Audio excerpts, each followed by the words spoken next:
और पीएम मोदी के मन की बात प्रोग्राम पर राहुल गांधी ने तंज किया। उन्होंने ट्वीट किया और अपने ट्वीट में राहुल गांधी ने लिखा कि कोरोना से लड़ने के लिए साफ नीयत और वाज़ेह पॉलिसी होनी चाहिए। राहुल गांधी ने कहा कि महीने में एक बार बेमतलब बात समझ से बालातर है। राहुल गांधी पहले भी कई बार मोदी सरकार पर कोरोना की दूसरी लहर को लेकर हमला करते रहे हैं। शिवसेना के तर्जुमान संजय राउत ने कहा कि मोदी सरकार को राहुल गांधी की बात संजीदगी से लेनी चाहिए। उन्होंने कहा कि मोदी सरकार को 7 साल मुकम्मल हो चुके हैं, लेकिन अब भी मुल्क में बहुत कुछ करना बाकी ही है। संजय राउत ने मुल्क में कोरोना और बेरोजगारी पर सरकार को घेरा और कहा कि लोगों को रोजगार चाहिए। सरकार को इस पर तवज्जो देने की बेहद जरूरत है।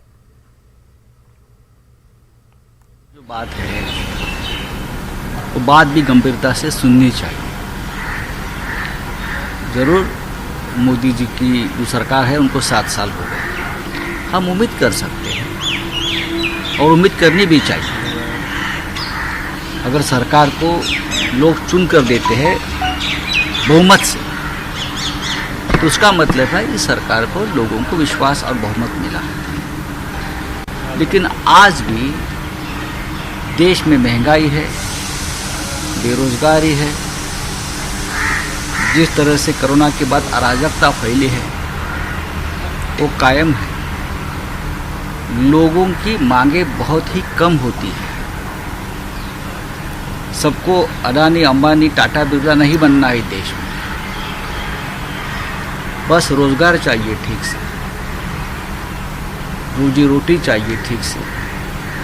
अगर ये भी मिल जाए तो लोग बहुत खुश होते हैं। तो ये सरकार ने आत्मचिंतन करना चाहिए। क्या 7 साल में देश की जनता को ये सब मिला है? मुझे लगता है उस पर बहुत काम करने की जरूरत है।